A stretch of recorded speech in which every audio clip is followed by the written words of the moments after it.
Председателот на Сојузот на синдикатите на Македонија Слободан Трендафилов како да исчезна. Шести ден никаде го нема да одговори на обвинувањето од неговите вработени дека вршел мобинг врз нив, но и за низата неправилности и прекршување на законот за работни односи. Иако вработените повели постапки пред судовите и трудовата инспекција, Трендафилов и понатаму останува недостапен за јавноста. Првиот синдикалец поведуваше протести, собираше работници, бараше 500 евра минимална плата, но неговите вработени ги држал на минималец. Вработените велат 3 години не лаже, манипулира и ветува подобри услови за работа, а задгреб се заканува и дели откази на секој што ќе побара за гарантирани работнички права. Неговиот однос во однос на покачување на платите секогаш бил негативен, со закани дека синдикатот нема пари доволно, не може да не ги покачи платите, дури и со закани дека ќе ни избрка од работа доколку бараме покачување на платите. Нелегитимниот председател Слободан Трендафилов синдикалниот дом го претвори во логор. Па да не кажам ниско толку како капела.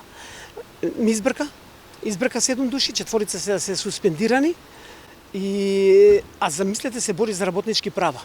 Имаше период исто така му донесов новинари, пушташе плата по 3000 денари, а истиот збори по медиумите дека кој ќе дава под минималец треба да одговара кривично. А што е ова? Во неделата 2 пати по 3000 денари, дали се тоа пари? Пред само неколку дена Сојузот на синдикатите го прослави 80-тиот роден ден.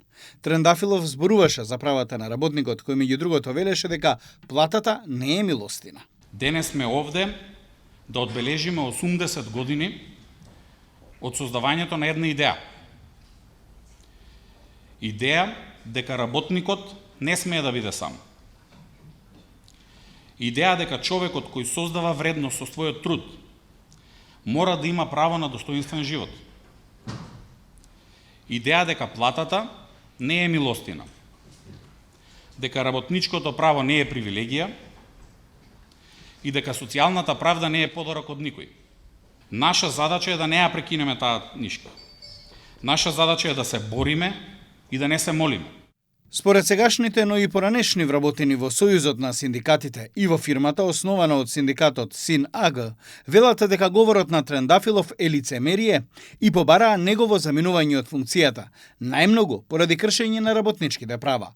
Според нив, нивните сведоштва зборуваат за односот на првиот синдикалец кон синдикалните барања од неговите вработени.